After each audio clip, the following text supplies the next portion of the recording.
Yan guys, ito yung in-order ko sa online ng Bendix Drive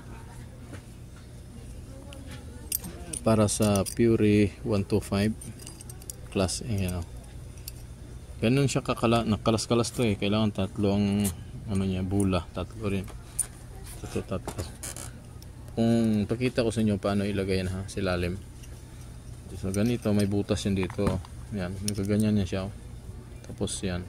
So ngayon ang paglagay niya, ito wala na itong plastic, hindi na yung kasama. Ito na. Yan, pag ganyan nyo, 2S muna dito, yan ganyan. Yan. Tapos ilagay. Yan, paglagay niyan, yan, nakalagay na. Tapos ganun. Yan. Pag ganun mo, ipasok mo tong spring.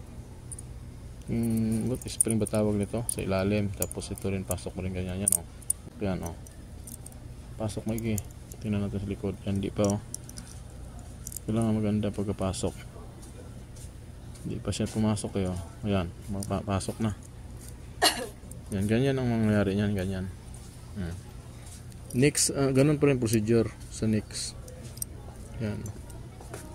Lagi siyang itulak, laging nakatulak ganyan. Tapos angat konti. Pasok mo 'yon. Yan.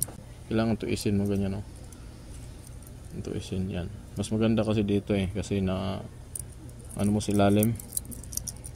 I-lock mo talaga yung spring sa ilalim, yan, mas mabilis, mas ano siya. Yan. Isa na lang.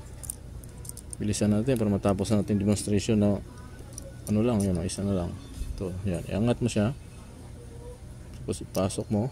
Yan, pagpasok mo, pasok ganyan. Tapos baliktarin mo dito, nakapigil ka sa ilalim, naka-stop yung kamay mo sa ilalim. So ganun. Yan, pasok mo sa ilalim ito, sa ilalim ganyan. And then dito siya ipasok ko. Yan. Yan.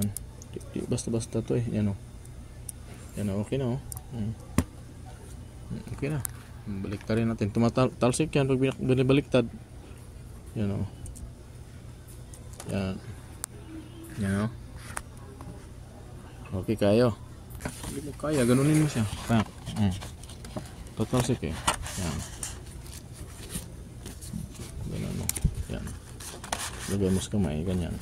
Di ba? Yan. Okay kayo. Tatalsik yan.